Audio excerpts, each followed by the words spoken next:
Hey guys, welcome back to the Kool-Aid Podcast. Welcome back to another video. On today's video, we're going to be talking about both Kimmich and Zubimendi. Both CDMs have been ruled out. We will be talking about our CDM pursuit. And then lastly, towards the end of the video, we're going to be talking about Lewandowski as he had a most recent interview with Marca, which I did find some quotes interesting. And I wanted to know your guys' opinions on that interview.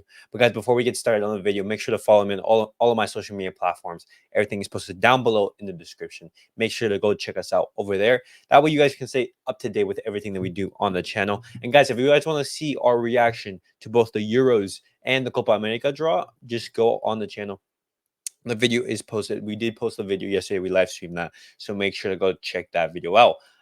But let's talk about Barcelona's CDM pursuit. And this is reported by FF Polo, by Mundo Deportivo. Defensive midfielder Guido Rodriguez, Joshua Kimmich, and Martin Zubimendi, three players who are on Barcelona's radar for the pivot position, have been ruled out completely due to many circumstances. Guido, age is against him, and Deco wants younger players. Moreover, he has suffered an ankle injury now.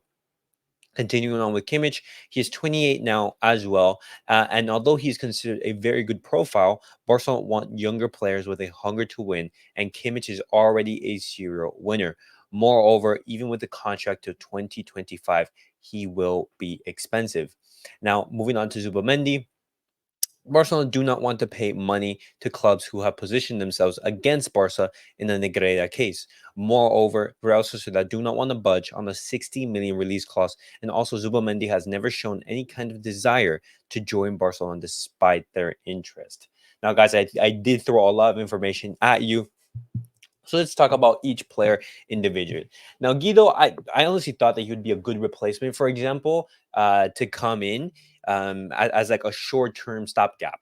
But Barcelona, they want to look for the future, and I think that's the right plan. Barcelona should not be looking at any stopgaps or any temporary measures. And if they are doing that, you have that in Oro Romeo. We did spend 3.5 million on him as like a short-term stopgap, but now we are looking on for like the longer term. We need an actual world-class pivot who can, and CDM who can stay in that position for many years to come. And I'm sorry, that's just not Guido. Now Kimmich, he could be that player, but however, he is, he's getting up there with age. He's 28. When his contract does expire, he will be turning 30. And I don't know if Kimmich would have that much time left at the very top game. You would say maybe what, 4 years, but you would be paying a lot of money. And on top of that, Kimmich, he has had some issues with Bayern, but it does seem like he is more inclined to stay than to leave the German capital. And on top of that, as it does say, it would be expensive. I'm sorry, Barcelona, they just don't have the funds. We need to be very careful with our spending, and we need to spend money in the appropriate places.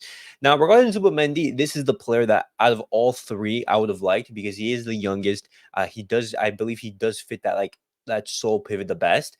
But unfortunately, Real Sociedad, they do not want to budge on that 60 million release clause. Barcelona, we would be willing to pay that in the summer, but we would have to be sacrificing other positions. Maybe, for example, Joao Felix and Cancelo. And I don't know that if that's something that Barcelona would want to do, because I'm a fan of prioritizing the squad rather than one individual player. And also Zubimendi, he hasn't shown any interest to join Barcelona. And my stance on that is that if a player does not want to join the club, we shouldn't be going after him. It's that simple. We shouldn't be having to convince players that you should be joining Barcelona because Barcelona is Barcelona. The name speaks for itself. And so if you don't want to join, then fine by us. But if Barcelona are not going to be going for these three these three defensive midfielders, then who are they going to be going for? Well, this report has come now.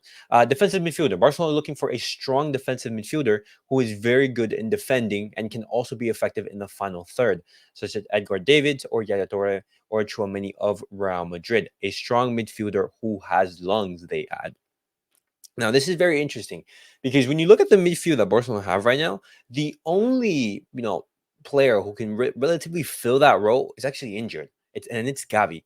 Gavi, he's the only midfielder who you can say, hey, he's going to win the majority of his physical battles, and on top of that, he is a player who can cover space. Frankie De Jong, Gundogan, I wouldn't say that's their main role, and so you want to have that sort of like Yaya Toure in that midfield.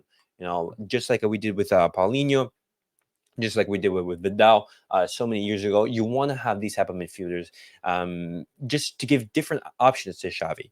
And continuing on with the report, players they are monitoring in this regard are Bruno Guimaraes from Newcastle. And guys, there's a lot of speculation regarding Bruno Guimaraes. Potential swap deal with Rafinha. That's something to keep in mind. I would definitely be open to that. Amadou Onana from Everton, and Josef Fofana from Monaco. Continuing on with the report, the club really likes Bruno, but he has a release clause of 117 million euros, making things difficult. Onana has a contract until 2027 and Fofana until 2025. Another midfielder that Barca scouts like and have good reports is Ederson dos Santos, who plays for Atalanta. Signing a top defensive midfielder remains a priority for the club, but it is a subject for next summer. Pau Prim and Marc Bernal have high projections, but not now. And some people at the club want them to sign a veteran pivot so as to not hamper the two youngsters. But Deco does not want to sign veterans and rather players who are at the beginning of their careers. And so you do see some contradiction right there, as the last sentence pointed out. Deco, he wants to sign younger players, of course, and this is something that has been an issue like throughout the like the previous transfer windows. You did see Xavi want to go for the experienced players. And you saw Deco wanting to go for the more younger and up and coming players, and then you saw that in Cancelo. Xavi was a big fan of Cancelo. Deco was a big fan of Ferneda, and so it's a little bit tough. These three players, I would say the favorite as of right now is Onana, because there have been more reports. Because just look at this report right here. Onana, Barcelona monitor the transfer market minute by minute, and signing a defensive midfielder is a priority.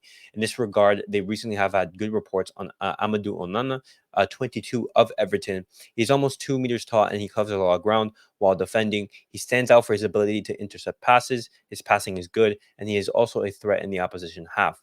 His tackling is spectacular, and players find it difficult to play against him due to his physical presence.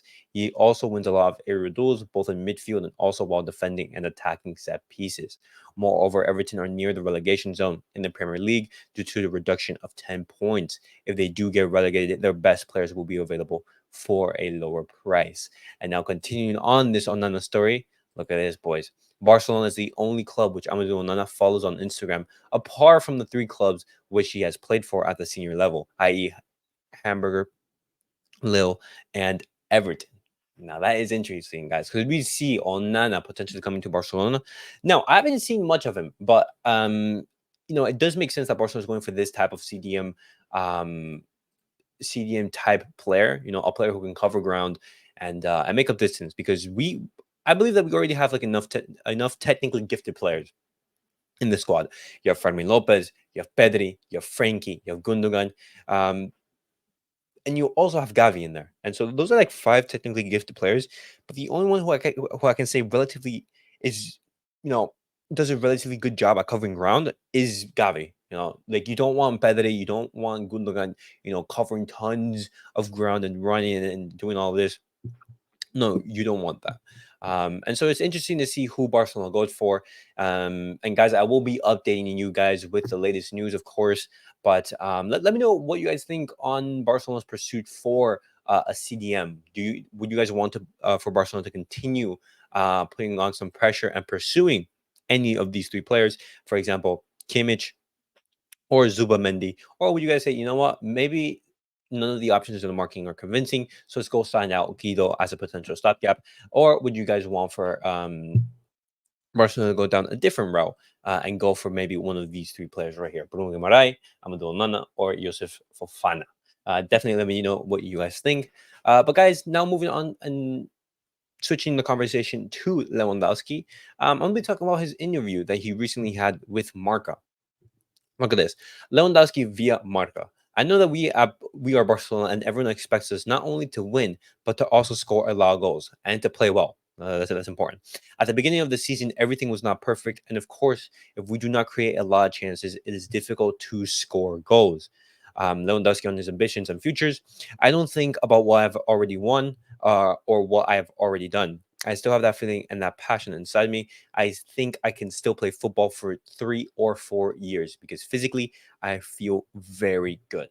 Now, that is the quote that I actually wanted to talk about because the the statement that Lewandowski is going on is saying, "Hey, he doesn't get enough chances." That's complete false. Barcelona right now, if we look at the league table, I'm sorry guys, I was scrolling through Twitter and I wasn't able to find the exact quote, but it's completely false. Barcelona is among one of the highest teams for expected goals in the entire league, and when you look at the amount of chances that Barcelona they do create, and on top of that, the amount of chances that we put to bed, I'm not saying that it's a matter of like, hey, Barcelona not getting any chances. No, I'm just saying that just like we're clearly seeing a decline in form from Lewandowski. And this is just reflected by this stat right here. Look at this. Lewandowski before the World Cup for Barcelona, 19 matches, 18 goals. Lewandowski after the World Cup for Barcelona, 43 matches, 23 goals. Almost double matches played and only 5 more goals. That's just poor. And just look at the performance that he had in against Atletico Madrid. Lewandowski, you could say that he possibly had maybe 3 or 4 clear chances to score a goal, and he didn't put a single one to bed. And so, with Lewandowski's poor run of form, these reports are coming out. FC Barcelona are trying to find a way out for Robert Lewandowski. Now, guys, I would say this is from El Chiringuito TV. This is a Madrid based, like news channel. I would say a lot of people, they don't like Barcelona and they like to see Barcelona struggle and in the dumps. But this is a sentiment that is, running across Barcelona. Lewandowski, he does feel happy at the club, but I definitely think that this should be the last year that Lewandowski is here at the club.